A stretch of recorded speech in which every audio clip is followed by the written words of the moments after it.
Hei vaan Kauppalehden online-yleisö ja tervetuloa seuraamaan Salesforce Live Helsinkiä. Minun nimeni on Ulla Virtanen ja minä toimin tämän tapahtuman juontajana. Salesforce Live on koonnut noin 1000 osallistujaa tänne Helsingin messukeskukseen, josta tämä lähetys sitten saapuu sinne teidän katseltavaksenne. Seuraavan tunnin aikana te pääsette seuraamaan Salesforcen ekosysteemin kertomana, miten työn tekemiseen ja bisnekseen saa uutta drivea panostamalla asiakkaisiin entistä paremman asiakasymmärryksen tukemana. Tämän lähetyksen aikana me tullaan kuulemaan niin kansainvälisiä kuin kotimaisiakin asiantuntijoita. Ja heistä ensimmäisenä ääneen pääsee Salesforcen liiketoiminnan kehittämisestä vastaava Antonio Sciuto. Ja hänen johdattamanaan me kuullaan, miten johtajuus muuttuu digitaalisen transformaation myötä. Salesforcen yritysten käyttöön suunnitellusta Net Zero Cloud-palvelusta Pohjois-Euroopassa vastaava Louis Kane tulee näyttämään meille, miten yritykset voivat hallita ympäristön jalanjälkeään ja myöskin seurata edistymistään kohti nollapäästöjä tämän Net Zero Cloudin avulla. Sitten Louisin jälkeen vuoroon pääsevät ekosysteemin edustajat. Woltin Head of IT Adrian Fiechter puhuu meille Slackin mahdollistamasta tulevaisuudesta ja hybridityön malleista. Sitten me kuullaan myös, miten digitaaliset ratkaisut ovat auttaneet Valmetia luomaan entistä syvempiä asiakassuhteita. Ja tästä meille tulee kertomaan Valmetin tietohallintojohtaja Janne Puustinen. Lopuksi vuorossa on POP Pank. Ja POP Pankin digitaalisten palveluiden kehityspäällikkö Kiia Saarinen sekä kanavien ja palveluiden tiimipäällikkö Pasi Johansson tulevat meille kertomaan, että mitä kaikkea tarvitaan, jotta voidaan tarjota asiakkaille Suomen parasta pankkipalvelua ja olla samaan aikaan alansa paras työpaikka. Nyt ruudussa näkyy osoite, ja se on siis tapahtuman verkkosivu. Jos jätät yhteystietosi sinne verkkosivuille, niin saat myöhemmin pääsyn tapahtuman muiden osioiden tallentamiseen. Ja nyt ei muuta kuin pistetään homma pyörimään. Oikein inspiroivaa tuntia teille. Joo, siirrytään Kauppalehti-liveen. Terve. Kiitoksia Taira Tepponen.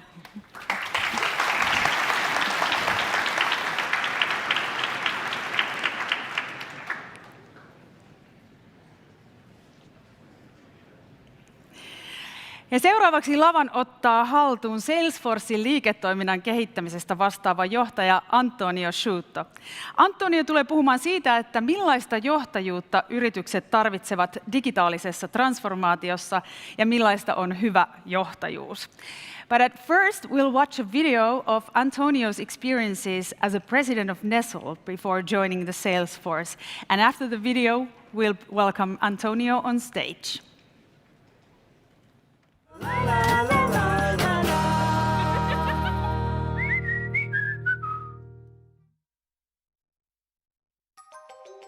Nature is perfect design, and we are just a participant acting in harmony with that design. The French have a saying, l'eau, l'air, la vie, water, air, life. Emotionally, we're completely connected with water.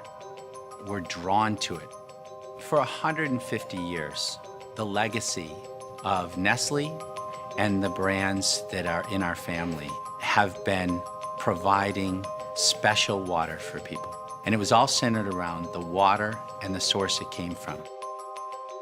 From the beginning, it was all about a connection. There was a special magical quality to both the place and the water. What we do now is we bring that place to people in their everyday life.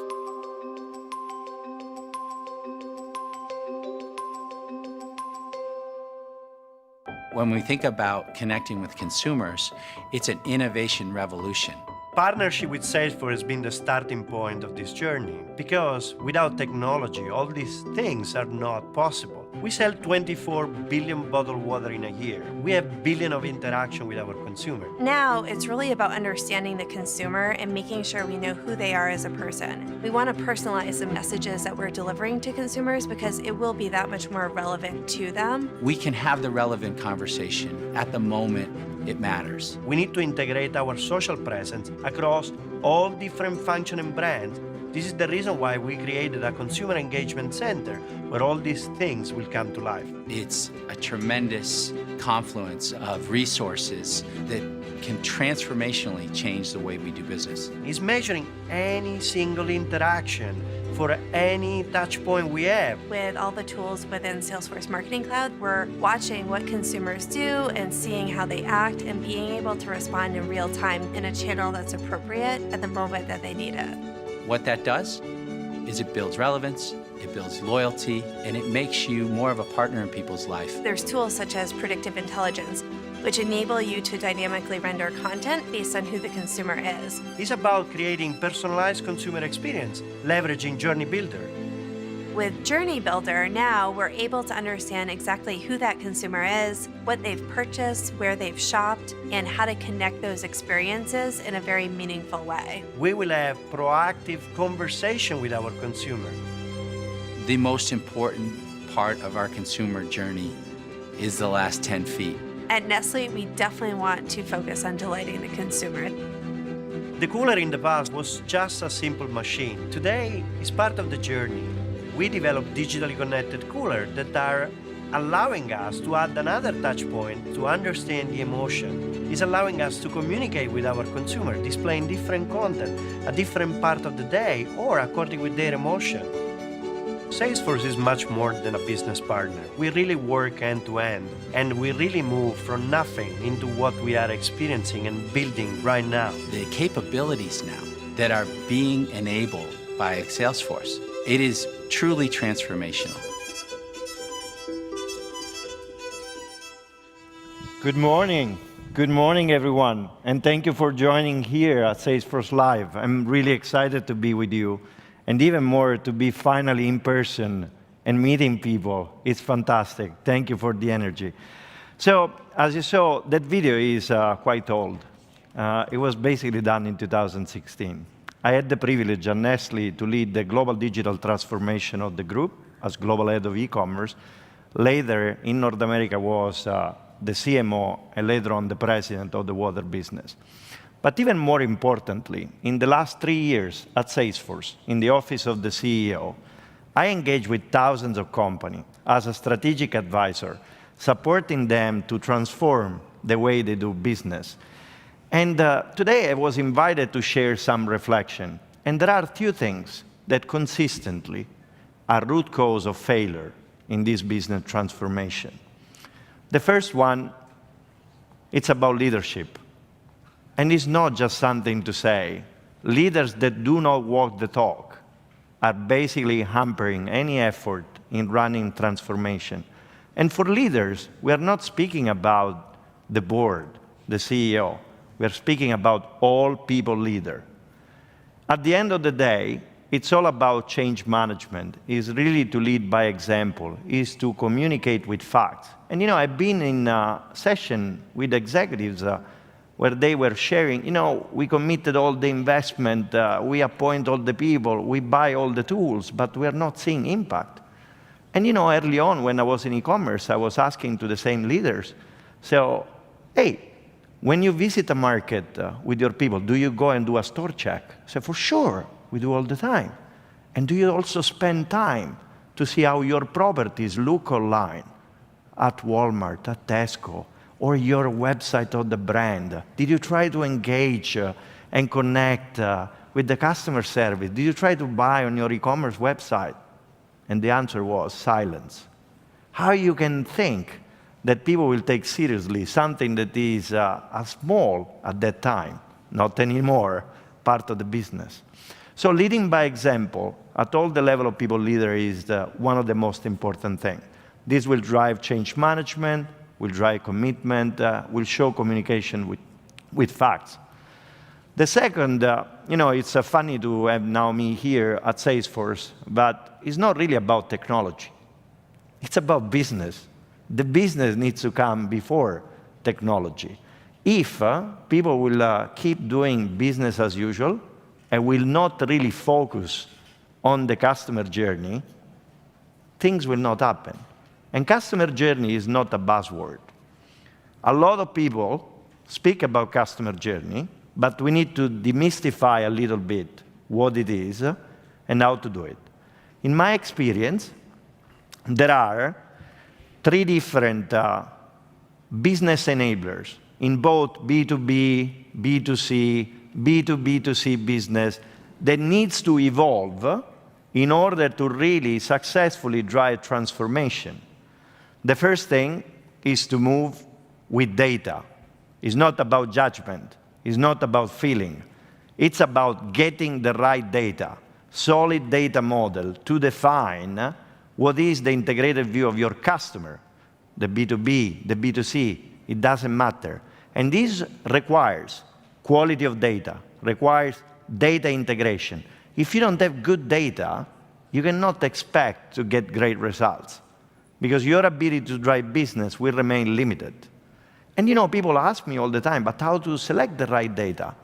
And my answer is always, look at what your customer does, understand all the touch points, understand the role, the relevance of this touch point, and define from there what are the key data that will drive the experience.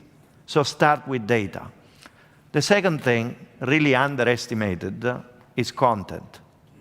What does it mean, content? When you speak about content, people will immediately think about, oh, it's a big campaign. No, it's not. It's not only about that. Marketeers especially think that their job, it's about doing great campaign. It's not anymore. When you think about the biggest, greatest campaign ever, at the end of the day, work to create awareness, consideration, but in the purchasing funnel, it's just at the beginning of the funnel. You need to create content to really leverage all the branding opportunities to interact with your customer. This is about how your product will show up. It's about product information. It's about product images. It's about description. It's about services. Think about a simple email of an order, of a delivery. It's a branding opportunity. It's an opportunity to communicate what your company does, what your company are bringing to the market from a product perspective, from a go-to-market perspective, for a society perspective as brand with purpose. It's all about these things. Try to reset and look at content holistically to really leverage all the touch points. Email, SMS, brand touch point, order, delivery, customer interaction, anything. It's about having the right content. And the last one, really own the customer journey. It's a matter of mindset because, you know, a lot of the time you have silos because organizations not always have a real owner of the experience. But it doesn't matter. It's not about organizational constraints. It's about putting the customer at the center, getting clarity on this touch point, understanding the role, and leading with the brand at the center across all of those. This is critically important because at the end of the day, you cannot have a disconnected experience. This will hamper your brand, your ability to impact the market. At the end of the day, those are the things that needs to come together, okay? And needs to change the business first. Because a lot of the time, customers ask, you know, we're struggling with it, we're trying to push hard, and my questions are always the same. I go back to these 3 elements, and I say, okay, how good is your data? How good you are in defining an integrated view of your customer based on data, and how much this is anchored in your activation. The second question is, okay, are your brand people in charge of all the given content that you have across this experience? Are they really owning, at least in terms of brand appearance, perspective, messaging, purpose? Are they in charge? And many, many times, marketeers tend to think that their job is just building big campaigns. They should own all the content across all the touch points to really allow the company to succeed in the experience.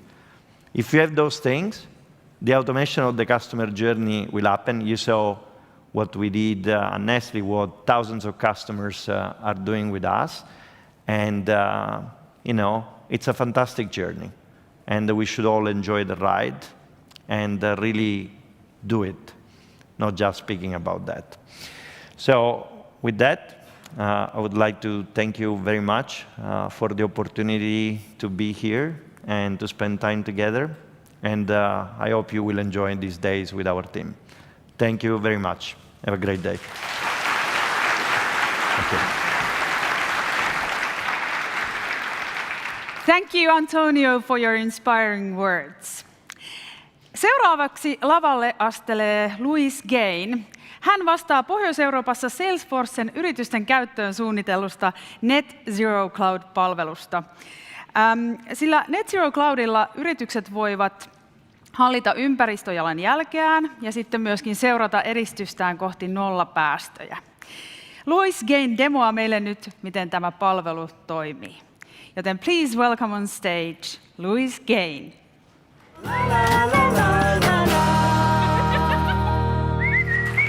Morning, everyone. It's a pleasure to be here with you. I am the Regional Vice President for Net Zero Cloud for Northern Europe and the UK. We are at a crucial moment in our Earth's history. We are seeing the effects of global warming everywhere. I'm sure you've experienced things here.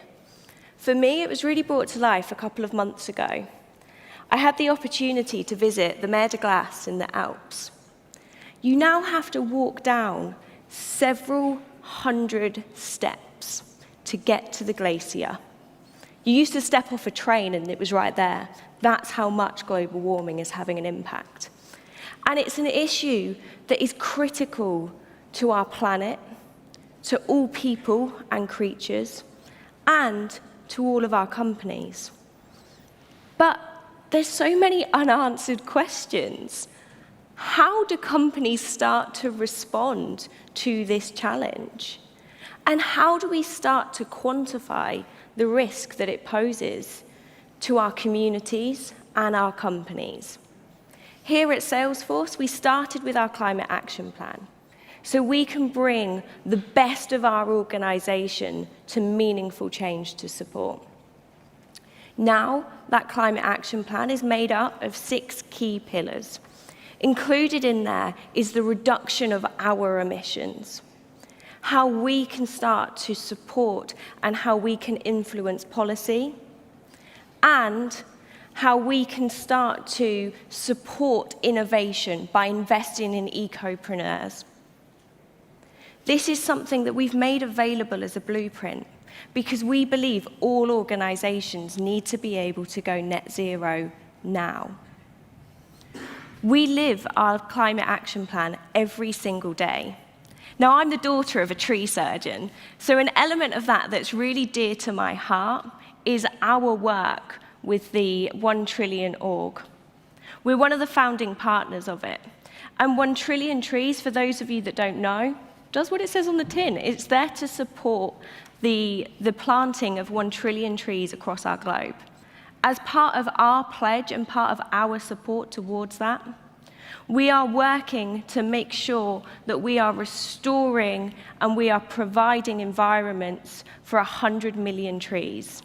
Now, we're only a couple of years into that journey, but already we have been able to work on over 20 different projects globally and plant over 40 million trees across the world.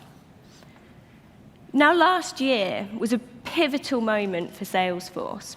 In 2021, we achieved net zero across our entire supply chain.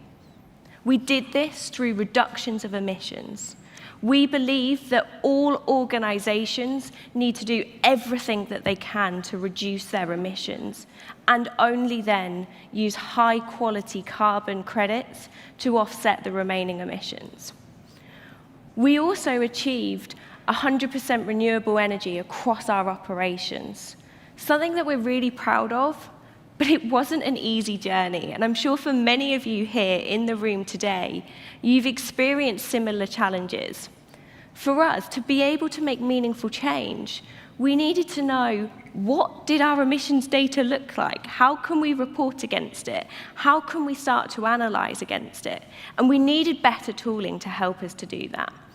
And that's why we created Net Zero Cloud, to help us and every other business in the world to go net zero now.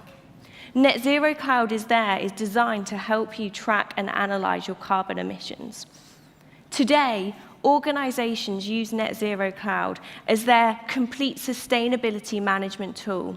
They're using it to track, to analyze, and to record high-quality investor-grade data.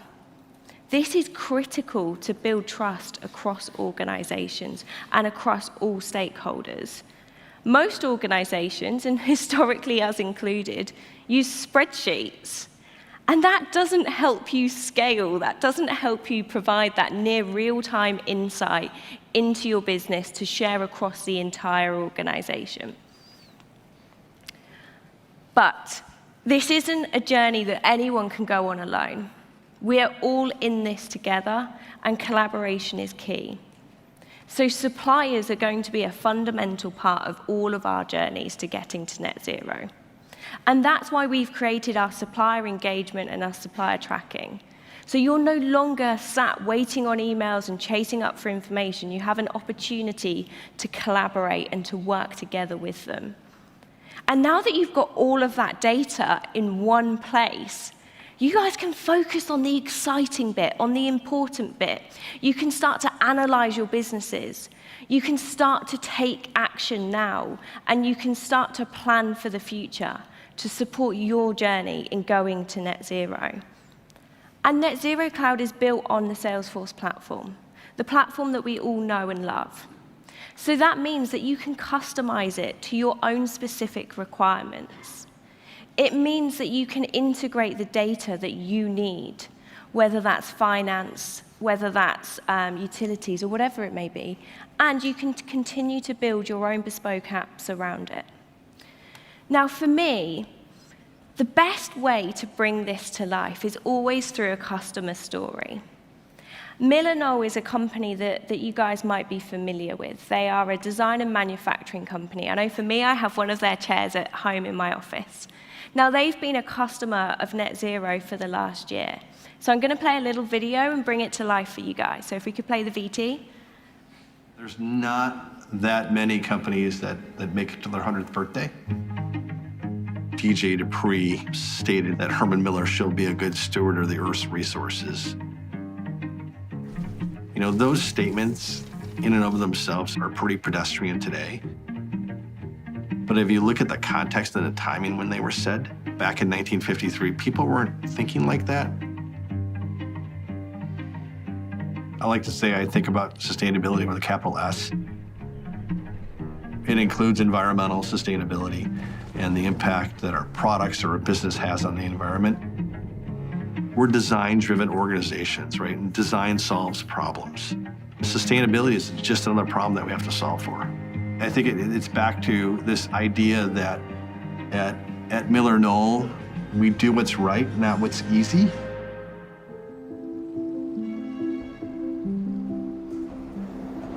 I think one of the hardest parts of pushing this rock of sustainability up the hill, we had previously been working to manage our carbon footprint through spreadsheets. It's hard to believe, but you know what? You can manage a $2.5+ billion company with Excel. When we had the opportunity to leverage a software platform designed to do that versus having a 20,000 long line item spreadsheet, my team was pretty excited. We're a Salesforce customer. We use Salesforce products to manage our business. We've been transitioning our data over to the Net Zero Cloud platform. Net Zero Cloud allows us to very efficiently track and manage our energy usage and our carbon footprint across the globe. Having visibility into our carbon emissions is a game changer. And we can start to make that visible through a product like Net Zero Cloud, and then we can start to manage that on almost a real-time basis, so you can course correct when you're off track. That's the power of the tool. Is now what was invisible is visible. The connection between Knoll and Salesforce, it works because we've got a common set of values. All of those things coupled together are what we're trying to work on to use our business as a force for good across the planet from an environmental and a social perspective.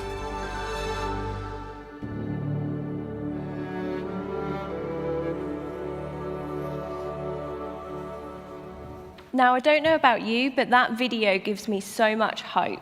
Hope for the collaboration and the way we can all go on this journey together.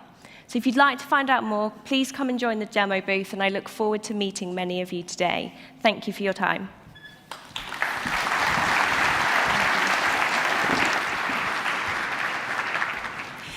Thank you again, Miss Louise Gain. Päivä on nyt startattu Salesforcen omin voimin, ja sitten seuraavaksi siirrytään Salesforcen ekosysteemin edustajiin. Meillä on luvassa kiinnostavia puheita Woltilta, Valmetilta ja POP Pankilta. Ja ensimmäisenä tällä päälavalla on vuorossa Woltin Head of IT Adrian Fiechter, joka puhuu meille muun muassa Slackin mahdollistamasta tulevaisuudesta ja hybridityön malleista. Please welcome Adrian. Good morning. Good morning, Adrian. Thank you very much to be here. So many people. Yes, impressive. Hey, would you do me the honors and telling more about yourself? Introduce yourself a little bit. Yes, absolutely. I'm Adrian. I'm heading the IT in Wolt. And I'm pretty sure that all of you are familiar with Wolt, but basically Wolt is the department store in your pocket. Very important. That means you can basically get whatever you need immediately, or mostly immediately, through your phone. Well, yeah, we all know Wolt, and Wolt has had an exciting journey, but could you share the ingredients from the IT point of view? Yes, absolutely. I mean, Wolt went through something called hypergrowth. That means during the last 2 years, we were growing from roughly 1,000 employees to 6,000 employees. And that means actually we have seen growth rates of 3 to 4% per week, which was obviously a big challenge to make sure that we can grow the company that fast, but at the same time also make sure that our customers are served well in the way how they want to be served and how they deserve it. So we had 2 key ingredients there. One is culture, and one is our automation from the IT part of view. The culture part, which is super, super relevant. If you grow the company, you don't want to break it and to make it fall apart. Hence, we try to understand how can IT actually help to grow that culture. And one of the key things we figured out is to map the cultural values to emoticons. It might sound a bit awkward, but basically if you think about Wolt is operating in 23 countries. That means people have the culture they have in their physical locations. But to spread that across those 23 countries, to have this virtual feeling of being together, we needed vehicles to basically make sure that the people can share the culture, adapt the culture globally. The emoticons, and then connected to those, the tools where people can show the emoticons, were essential to keep the culture also as we grew as a company. Hence, we discovered actually a very interesting blind spot. If you think about email, if you send an email to 10 people, if a person likes what you write in the email, they may not necessarily reply on that email, because you don't write back to 10 people, oh, I like this, or maybe this is aligned with our culture. You don't do that. Hence, what we then figured out using tools like, for example, Slack, where you post a message, you post your idea, we can cover this blind spot of the reactions of people, of the emotions, by using the cultural values connected to the emoticons. And that led to incredible growth of emoticons. I think in Wolt, up until today, we have 17,000 emoticons, where people actually added their own emoticons to represent some of our values. That was one part. The second part, the automation, as we have heard from Antonio, it's not about technology, it's about business.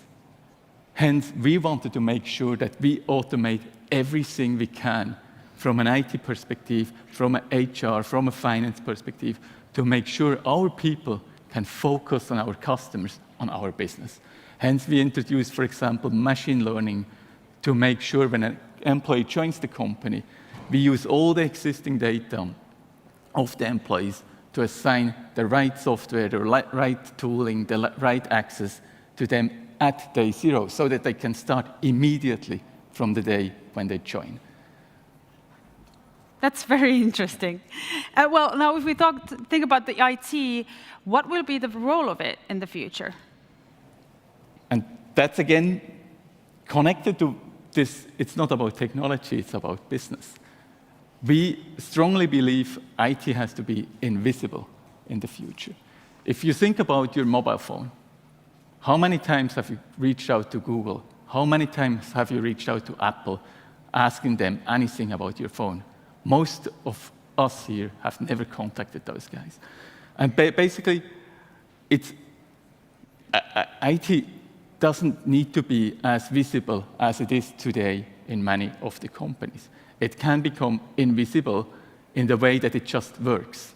And we have seen that during major changes we drove in Wolt, where again, people were sending out emails to basically call to action. We asked the whole company, everyone, to do some certain actions by email.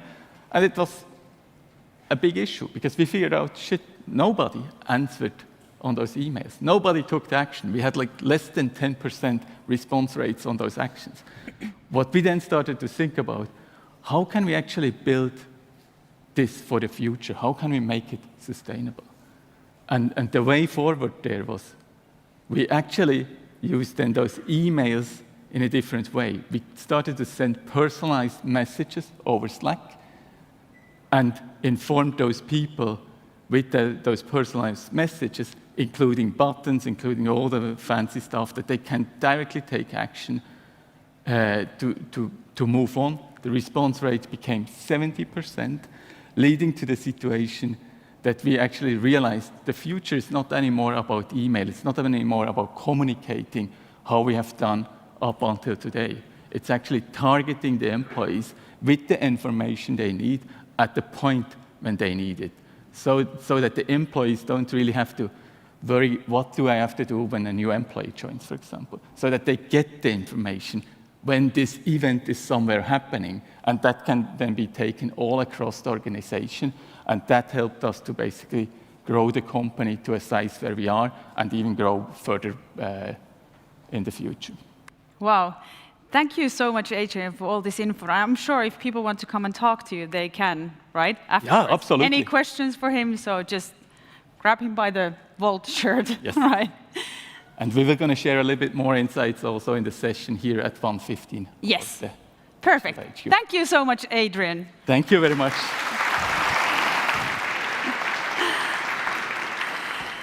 Näin me edetään ohjelmassa. Muistakaa tosiaan kaikilta meidän puhujilta voi sitten kysellä lisätietoja tämän päivän aikana, jos haluaa, ja ohjelmassa on paljon kaikkea kiinnostavaa puhetta vielä. Me jatketaan yritykseen, joka on ollut kauan olemassa. Eli seuraavaksi me kuullaan, miten digitaaliset ratkaisut ovat auttaneet Valmetia luomaan entistä syvempiä asiakassuhteita. Ja tästä meille tulee nyt kertomaan Valmetin tietohallintojohtaja Janne Puustinen. Tervetuloa.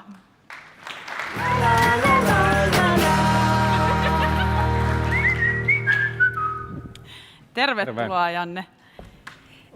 Onhan mahtavaa olla ihan niin kuin oikeiden ihmisten edessä. Eikö?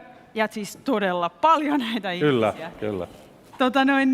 Hei, mä mainitsin tuossa siis, että Valmet on ikoninen osa suomalaista yrityskenttää, eli 220 vuotta tai 70 vuotta, vähän riippuu siitä laskutavasta, ja nythän Neles on myös osa teidän Valmetin perhettä. Niin, kerro vähän siitä, kerro ensiksi tästä laskutavasta, että miksi meillä on 2 eri vuotta, ja sitten, että millainen on tämän päivän Valmet? Joo, Valmetin juuret menee tosiaan 1700-luvun lopulle. 1797 on perustettu nykymuotoisen Valmetin vanhin osa, joka on alun perin ollut Jokioisten verkatehdas. Ja siitä on lähtenyt Tamfeltin kehitys aikanaan liikkeelle.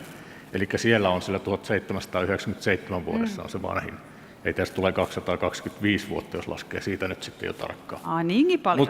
Mutta 1800-luvun puolessa välissä tehtiin jo paljon semmoisia asioita Suomen ulkopuolella, jolla sitten on ollut merkitystä paljon. Ruotsissa perustettiin Karlstad Mekaniska Verkstad, Sundsbruk, Pohjois-Amerikassa Beloitin valimoliiketoiminnat ja näin poispäin. Ja sieltä sitten kun päästiin vähitellen tänne 1900-luvun puolelle, niin sitten sotien jälkeen valtio yhdisti sitten omat metallitehtaansa.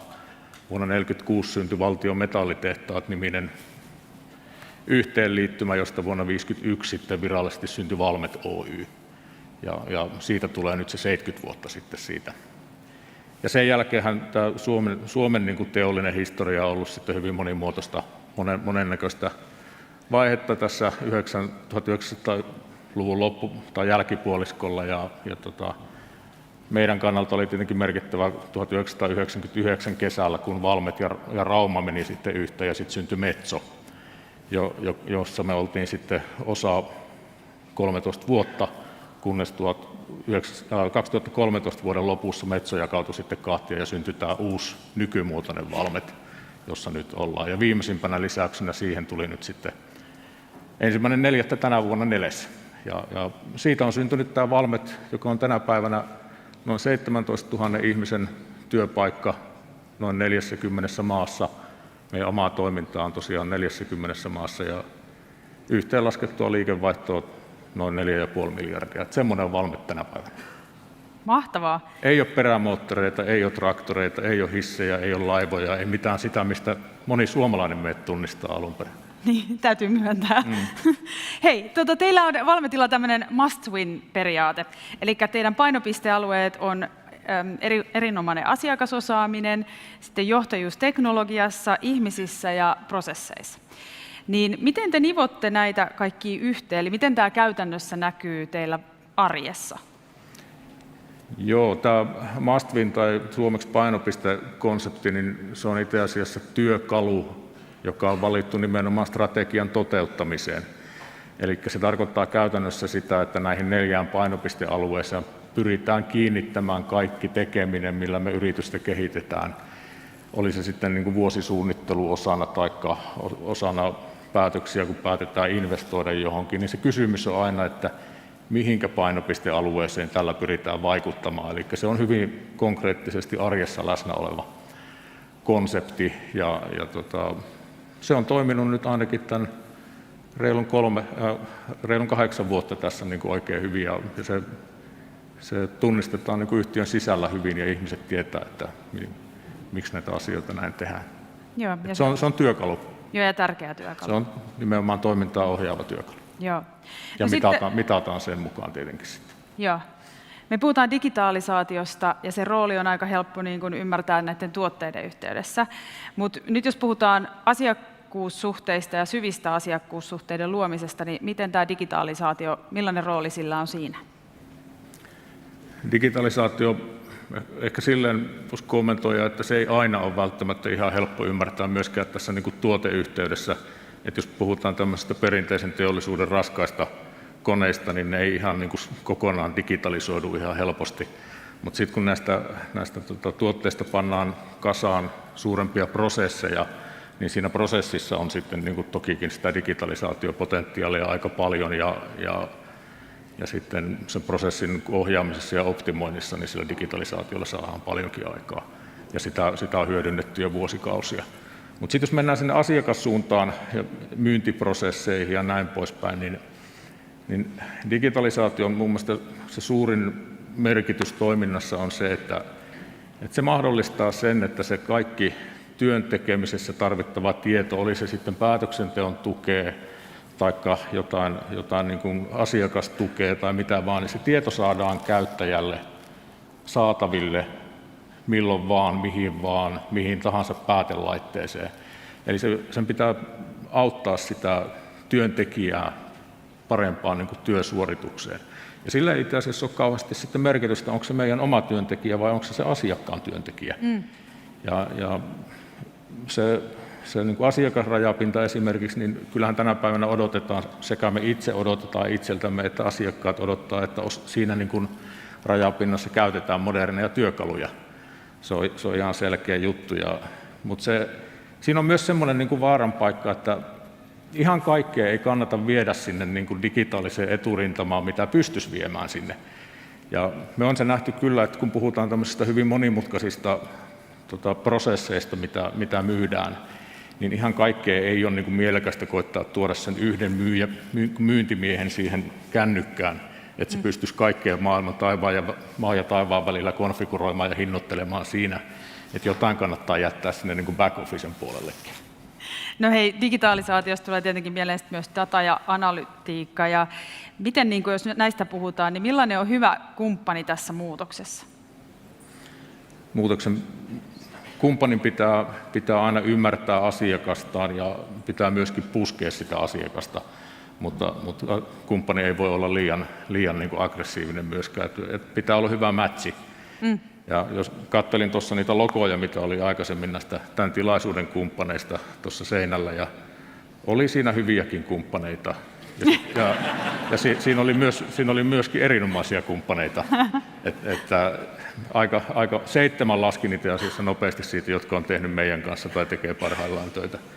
Mutta se on tämmöinen molemminpuolinen luottamus ja myöskin kulttuurien matchi.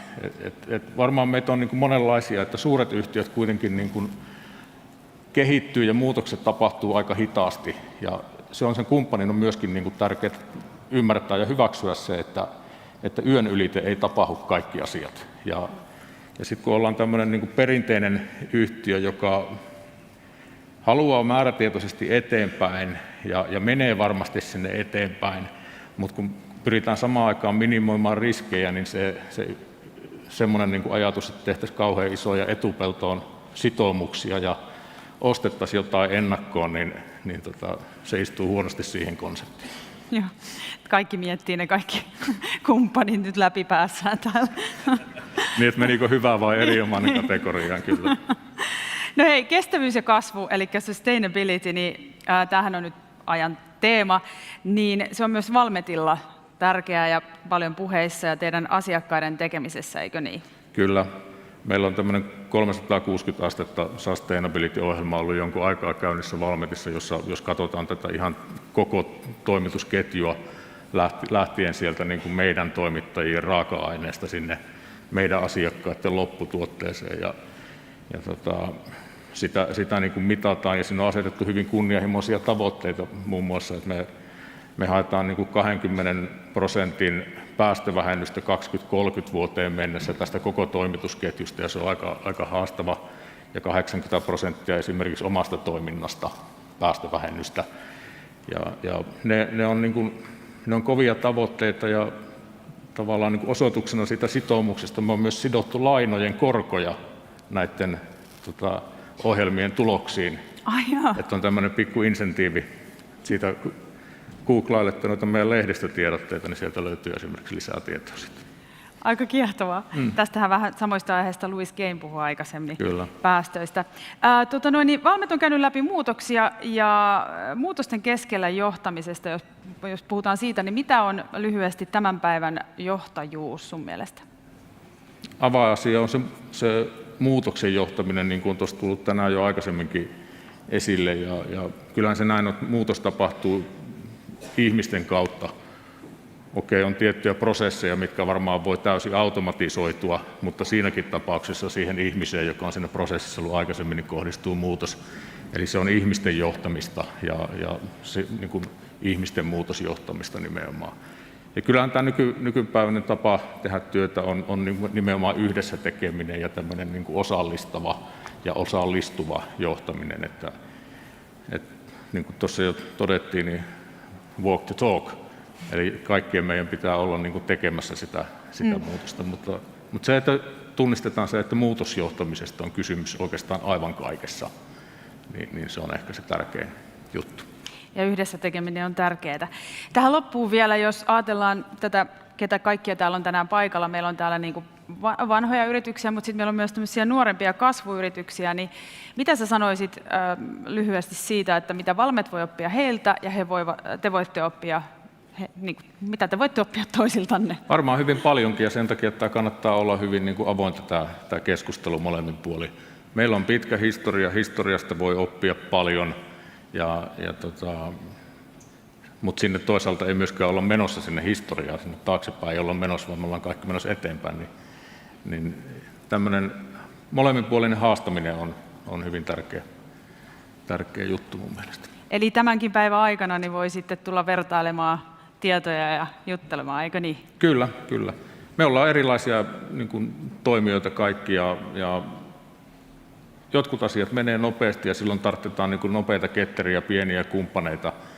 Ja meidän kannalta tämä haaste on monesti se, että meidän pitää sovittaa niin kuin monenlaisia nopeasti liikkuvia ja hitaasti liikkuvia paloja yhteen.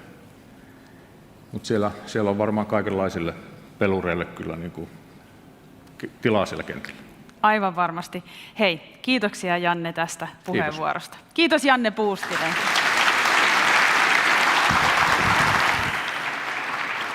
Seuraavaksi vuorossa on POP Pankki. Meillä on digitaalisten palveluideoiden kehityspäällikkö Kiia Saarinen sekä kanavien ja palveluiden tiimipäällikkö Pasi Johansson. He tulevat kertomaan meille siitä, että miten POP Pankki tarjoaa asiakkailleen Suomen parasta pankkipalvelua, mutta on samalla myös alansa paras työpaikka. Tervetuloa Kiia ja Pasi.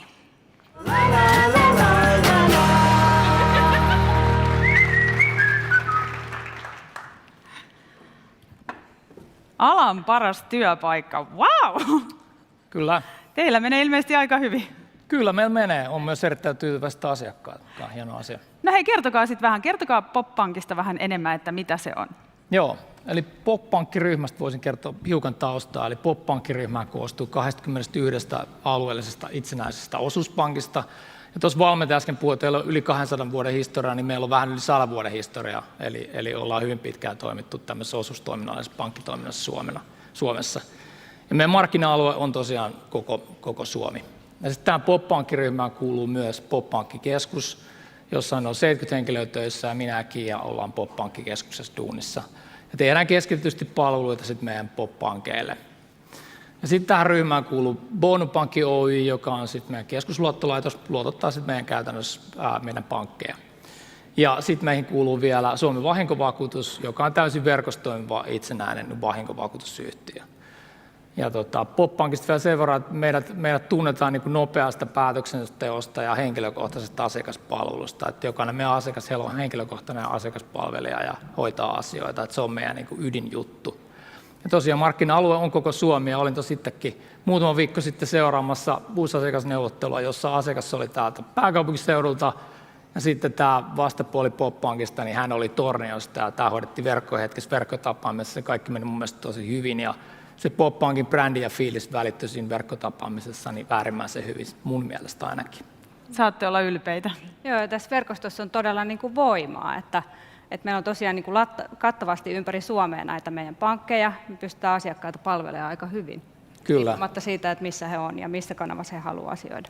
Ja esimerkiksi tuossa Makkaratalossa niin on meidän konttoreita. Ollaan vahvasti läsnä myös täällä pääkaupunkiseudulla. Joo, hienoa.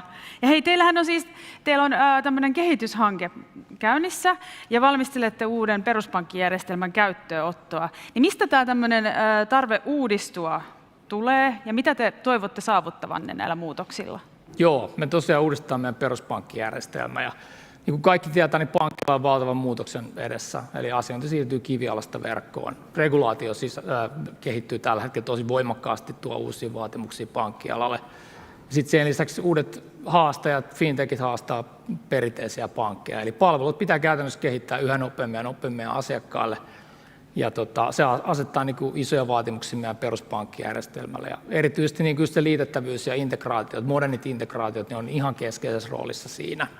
Ja se on oikeastaan se niin kuin perussyy tälle matkalle, mikä me ollaan nyt aloitettu. Ja nyt sitten tämän peruspankkijärjestelmän uudistuksen yhteydessä niin me myös hypättiin Salesforcein kelkkaan ja Kiia on vetämässä sitä hanketta ja meillä on isoja odotuksia nyt sitten yhteistyöllä Salesforcein kanssa ja miten juuri kun tämä asiointi siirtyy kivialasta verkkoon, niin miten Salesforce pystyy niin kuin tukemaan tässä matkalla, niin että me pystytään antamaan sitä erinomaista asiakaspalvelua.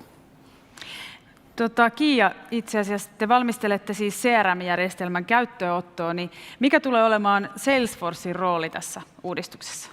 No Salesforce tarjoaa meille tosi edistyneen alustan tähän näin, kaikki ne mahdollisuuksineen, mitä se suokaa. Me ollaan alkumatkalla vielä tässä, mutta tosi innoissamme tästä mahdollisuudesta. Ja Salesforceista tulee meille poppilaisille ihan niin kuin jokapäiväiseen siihen asiakastyöhön tämmöinen tuki. Ja se ohjaa meitä meidän siellä pankkilaisia siellä asiakaskohtaamisissa. Ja erityisesti tietysti korostuu tämmöinen niin kuin kattava asiakasnäkymä, mistä tänäänkin on useamman kerran jo mainittu. Ja sitten sujuvat siirtymät erilaisten työkalujen välillä, mitä sitten tarvitaan näissä asiakaskohtaamisissa. Ja meillä on tarkoitus niin kuin osallistaa myöskin näitä meidän pankkilaisia tähän kehitystyöhön. Eli me keskustellaan heidän kanssaan, me käydään läpi erilaisia tapoja, mitä on tehdä erilaisia myyntiaktiviteetteja pankeissa. Ja meidän on tarkoitus nostaa sieltä nämä kaikki parhaimmat myyntikäytänteet sitten esille kaikkien käyttöön ja upottaa ne sinne POPin omaan Salesforceen. Okei, mutta se on semmoista yhteistyötä puolella. Kyllä. No itse asiassa, kun puhuttiin tästä teidän menestyksestä, niin POP Pankillahan on EPSI-ratingin mukaan jo 10 vuotta ollut Suomen tyytyväisimmät henkilöasiakkaat ja nyt sitten myös yritysasiakkaat. Eli nyt kaikki varmaan kiinnostaa, että miten te olette niin kuin pysynyt siellä aallonharjalla, että paljastakaa teidän menestyksen salaisuus. Joo, itse asiassa kyse on niin kuin hyvin perusasiasta, eli just siitä nopeasta päätöksenteosta. Eli kun mä menen pankkiin hakemaan vaikka asuntolainaa, niin mä haluan sen päätöksen nopeasti, kun mulla on se kohde tiedossa. Eli me kyetään siihen, meidät tunnetaan siitä. Ja sitten se henkilökohtainen asiakaspalvelu. Eli oikeastaan siinä on ne kaksi juttuja. Me ollaan onnistuttu tuomaan tämä myös verkkoon aika hyvin. Ja oikeastaan ei ole siis kyse mistään hokkuspokkustempusta, mutta kaikki tietää, kun olette asioineet pankkien kanssa, mitä se joskus voi olla. Aika hidasta se päätöksenteko, tai sitten jos mulla on joku ongelma, mä soitan pankkiin, sieltä ei vastaa kukaan. Mä voin sanoa, että meillä niin me ollaan onnistuttu ratkaisemaan tämä hyvin yksinkertainen asia. Ja nyt tietysti haaste on, missä Salesforce on ison rooli, että miten me tullaan myös jatkossa, kun se asiointi siirtyy sinne verkkoon, niin toteuttaa tämä erinomainen asiakaskokemus. No miten Kiia, teknologia sitten, miten se vaikuttaa tähän kaikkeen ja tähän huipulla pysymiseen? No, me halutaan ehdottomasti ymmärtää tätä meidän niin kuin korkeata asiakastyytyväisyyttä vielä paremmin. Ja tarkoitus nyt onkin, että me nostettaisiin esiin sitten taas sieltä puolelta niitä aiheita, mitkä erityisesti meidän asiakkaita, niin kuin, mitkä he kokee tärkeäksi tässä meidän Suomen parhaassa pankkipalvelussa, mitä me tarjotaan. Ja nämä aiheet on sellaisia, jotka sitten ohjaa meidän jatkossa meidän kehitystä ja niitä teknologiavalintoja, mitä me tehdään. Joo, se vaikuttaa, että olette tosi ylpeitä. Ihanaa. Kyllä, joo, me ollaan kyllä innoissamme tästä mahdollisuudesta, mikä meillä on tässä niin kuin käsillä, että me voidaan oikeasti olla luomassa uutta ja meillä on tulossa isoja uudistuksia, jonka kautta me voidaan vielä jatkossakin tarjota tätä Suomen parasta pankkipalvelua. Tässä on tänään muutenkin kautta linjan puhuttu paljon just siitä uudistumisesta ja muutoksen mukana olemisesta, mutta se nyt on varmasti erittäin tärkeää, ettei jäädä junnaamaan paikoilleen vai mitä? Kyllä, se on keskeistä. Niin kuin just sanoin, että asiointi siirtyy kivijalasta verkkoon, niin kaikki pankit on siinä haasteiden edessä ja me ollaan siinä samassa junassa. Ja kuitenkin asiakkaita kuunnelle. Kyllä. Juuri näin. Iso osa asiakastyytyväisyydestä kuitenkin kumpuaa tietenkin työntekijöistä, koska se on se kohtaaminen. Niin miten nämä uudistumiset ja kehityshankkeet on vaikuttanut itse työntekoon POP Pankissa? Joo, no meitähän on noin 800 asiantuntijaa koko POP Pankki-ryhmässä ja 70 POP Pankki-keskuksessa, missä me työskennellään. POP Pankki-keskuksen puolesta voin sen niin kuin sanoa, että nyt tietysti nämä uudistuvat teknologiat tarjoavat mahdollisuuksia. Lähdetään puhtaalta pöydältä, mikä on tietysti niin kuin aina kiinnostava ja hyvä tilanne. Lähdetään rakentamaan Salesforcen kanssa. Sama juttu pankkijärjestelmän uudistuksen osalta. Että se on niin kuin yksi niin kuin selkeä semmoinen tekijä, mikä kiinnostaa työntekijöitä. Eli lähdetään puhtaalta pöydältä, uudet modernit teknologiat. Sitten toinen juttu on se, että meidän markkinaosuus on 2-3%, me ollaan aika pieni pankki, mutta sitten meillä asiantuntijat pääsee johtamaan sitä kokonaisuutta sillä omalla vastuualueella. Ja sä näet entyeen, että miten ne pankin liiketoimintaprosessit käytännössä toimii, ja sä pääset vaikuttaa siihen päätöksentekoon. Tämä on niin kuin yksi keskeinen syy, minkä takia me ollaan myös niin kuin tosi kiinnostava ja hyvä työpaikka. Ja voin sanoa sen, kun on itse tässä nyt vuoden ollut, niin allekirjoitan tämän, mitä just sanon myöskin. Eli on päässyt vaikuttamaan päätöksentekoon ja on viihtynyt tosi hyvin. Näin justiinsa. Onko sinulla Kiia mitään lisättävää? No, meillä on tälläkin hetkellä aika mielenkiintoisia positioita auki, että muun muassa tämä integraatioarkkitehdin positio on erittäin mielenkiintoinen varmastikin tällaisten uudistusten keskellä. Että tällaisia mahdollisuuksia allekirjoitan ehdottomasti tämän saman, että mä oon ollut vasta 5 kuukautta talossa ja todella kiinnostavaa aikaa on ollut näiden uudistusten keskellä. No niin, mahtavaa. Hei, kiitos tästä hetkestä. Oli kiva jutella näistä teidän uusista tuulista. Ja ei muuta kuin paljon kiitoksia Kiia ja Pasi. Kiitos.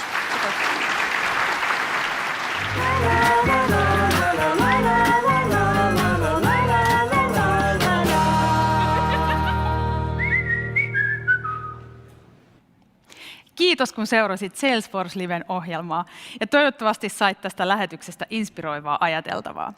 Nyt mä muistutan vielä, menemällä tapahtuman nettisivuille ja jättämällä sinne yhteystietosi, saat myöhemmin pääsyn tapahtuman muiden osioiden tallenteisiin. Ja nyt ei muuta kuin kiitos tästä ja oikein hyvää kevättä. Hei hei!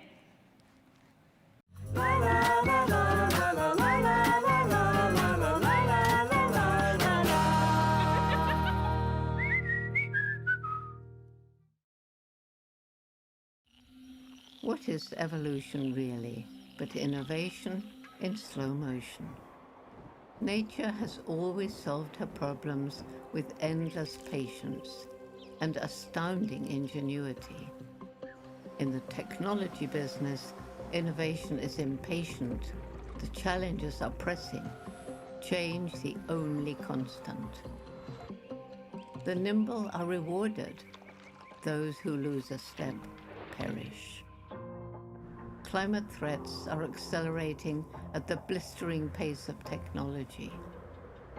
We don't have the luxury of millennia. We need innovative thinking here and now. Business must be a platform for change and an essential source of innovation.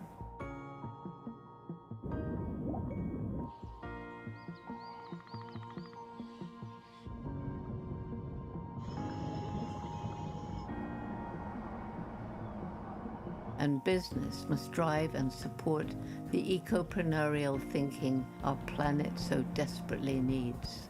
Through innovation, education, and mobilization, we will continue to thrive together as a planet, as a species, as people. Caring for this planet that has forever cared for us is simply the next great step in human evolution.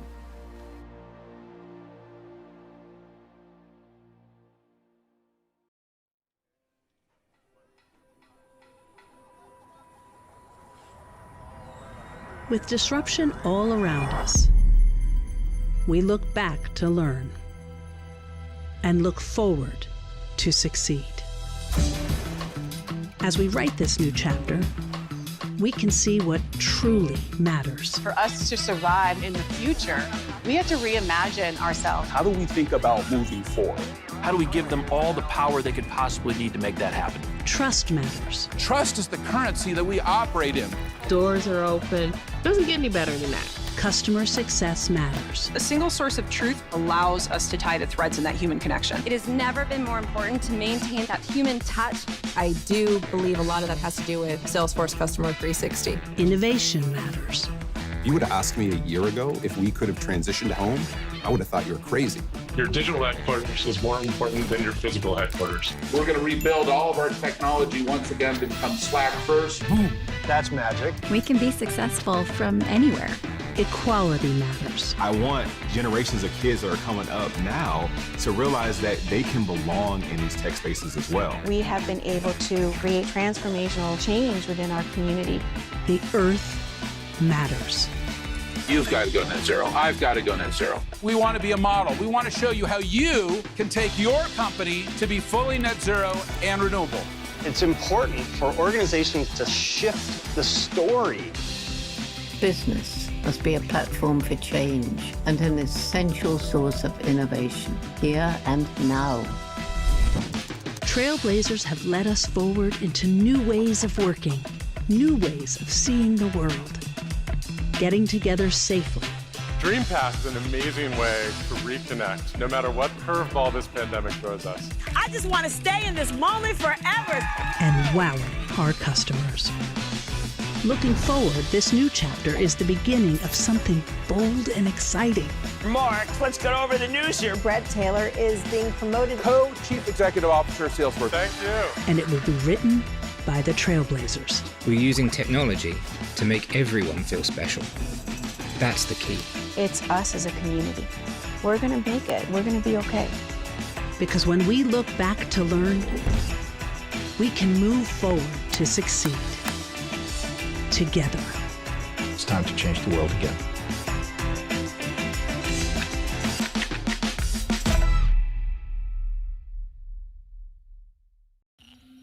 What is evolution really but innovation in slow motion? Nature has always solved her problems with endless patience and astounding ingenuity. In the technology business, innovation is impatient, the challenges are pressing, change the only constant. The nimble are rewarded, those who lose a step perish. Climate threats are accelerating at the blistering pace of technology. We don't have the luxury of millennia. We need innovative thinking here and now. Business must be a platform for change and an essential source of innovation.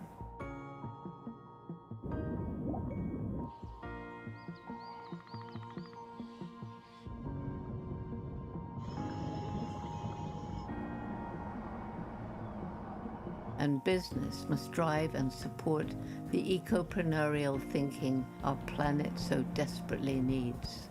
Through innovation, education, and mobilization, we will continue to thrive together as a planet, as a species, as people. Caring for this planet that has forever cared for us is simply the next great step in human evolution.